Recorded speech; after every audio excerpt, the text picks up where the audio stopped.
महाराज जी आपकी कृपा है, लाडली की कृपा है बहुत। विराज बैठ।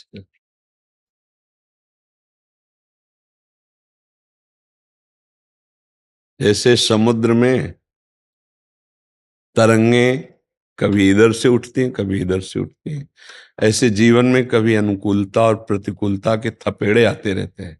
मजबूत रहना, डगमगाना नहीं।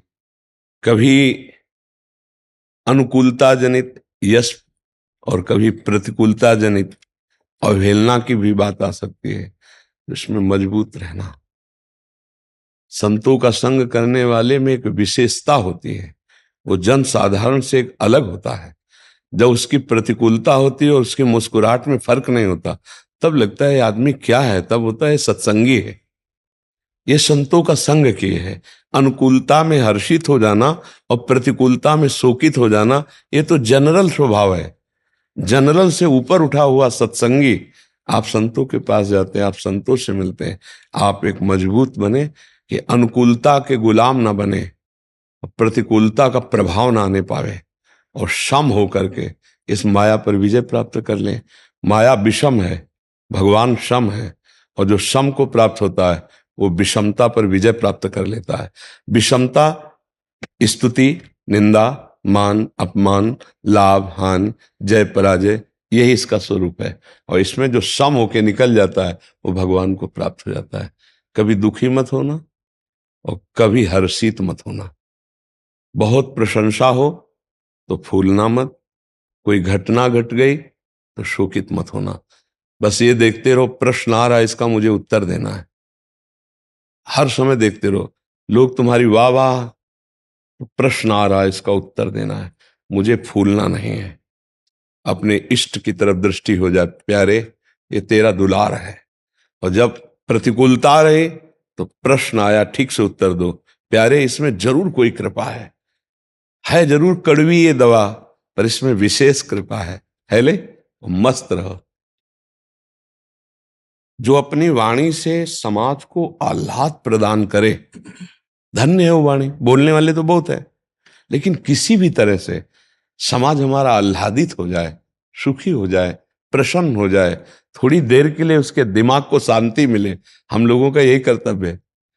जैसे गायन के द्वारा तो हम अपनी शास्त्र ज्ञान, साधना दोनों को मिलाकर समाज के दिमाग के संतुलन के साथ हम दिमाग के साथ खेलते हैं।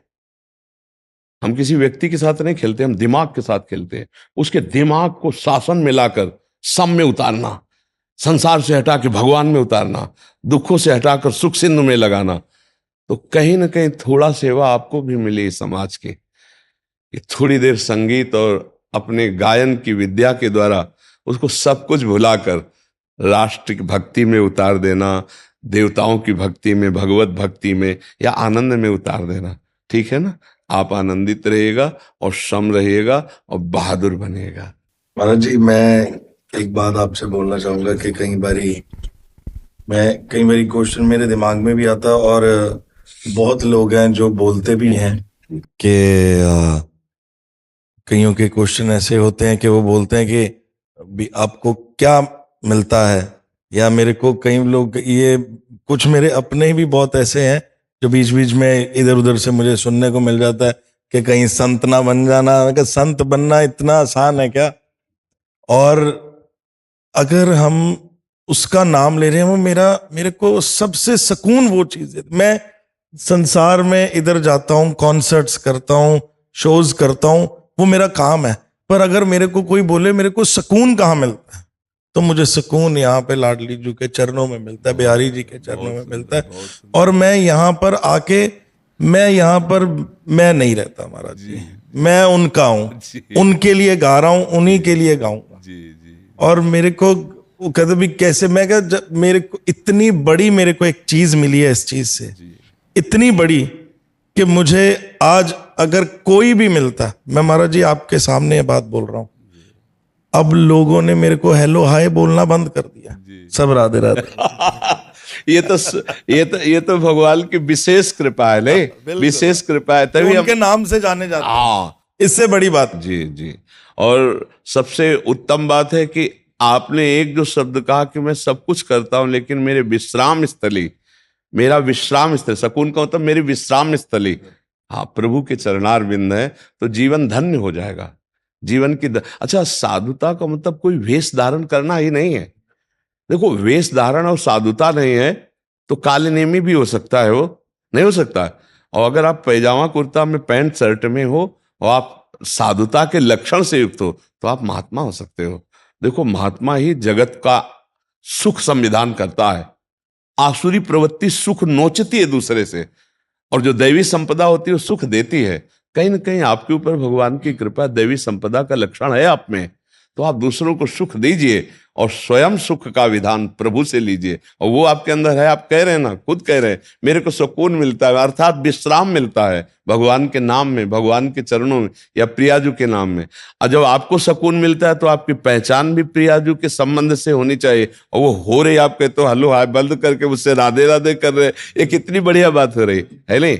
और आपका भी परिवर्तन होना निश्चित है, क्योंकि जब आप साधु समागम करते हैं तो परिवर्तन निश्चित है। आपका खान पान, आपका रहन सहन, आपका व्यवहार ये बताता है कि आपके कदम दैवी संपदा की तरफ बढ़ रहे हैं। आसुरी संपदा का त्याग करके दैवी, यही जीवन का लक्ष्य। देखो, एक दिन वो समय आने वाला है जहां आपके इस शरीर की सत्ता ही नहीं रहेगी। उस समय ये स्थिति जो विश्राम की तरफ, यही आपके काम आएगी। ले देखो, आप देखो अपने भारत में बड़े बड़े गायक हुए हैं, धीरे धीरे सब भूलते चले जा रहे हैं, कौन किसको याद कर रहा है। अब उन्होंने अपने जीवन में जो किया वो उनका फाइनल परिणाम, यहां तो हम ताली बजा रहे हैं, उन्होंने जो किया उसका जो उनको फाइनल परिणाम मिल रहा है, वो पता नहीं ताली बजाने वाला है कि रोने वाला है। आपको पता है कि ताली बजाने वाला यहां भी है और वहां भी है। क्यों? क्योंकि मैं राधा राधा रट रहा हूं। मैं महाराज जी, ये एक लाडली जी की कृपा है, और इतनी करुणा मैं इस आपसे बेहतर कौन इस दुनिया में जान सकता है। महाराज जी, मैं आपको बता नहीं सकता कि 360 लाइफ चेंज हो गई है। ऐसे वही कह रहा हूं कि दैवी संपदा की तरफ कदम बढ़ रहे हैं, बहुत कृपा है। और बस धीरे धीरे नाम स्मरण करते रहिए और लगिए समाज सेवा में ही, समाज सेवा में लगिए, बड़ी बड़ी सभाओं में जाइए, जो भगवान ने योग्यता दी उसके अनुसार गाइए, प्रभु के गुण गाइए या समाज के गुण गाइए, पर उसके हृदय में आह्लाद पैदा हो और निष्कामता रखना। निष्कामता का मतलब है आपके कोई चाह ना हो तो बड़े दरबार से आपकी चाह पूर्ति होती रहेगी। चंद रुपए कोई देकर हमारी चाह पूर्ति कर लेगा क्या? तो सब अपने आप में ही भिक्षुक हैं। आप देखो, चाह होना ही भिक्षुक है। सबके अंदर चाह है, रुपए की, मान की, प्रतिष्ठा की। एक बार आप अचाह होकर के गाइए, आप अचाह होकर जाइए, आप अचाह हो तो सबके अंदर छाप पड़ेगी।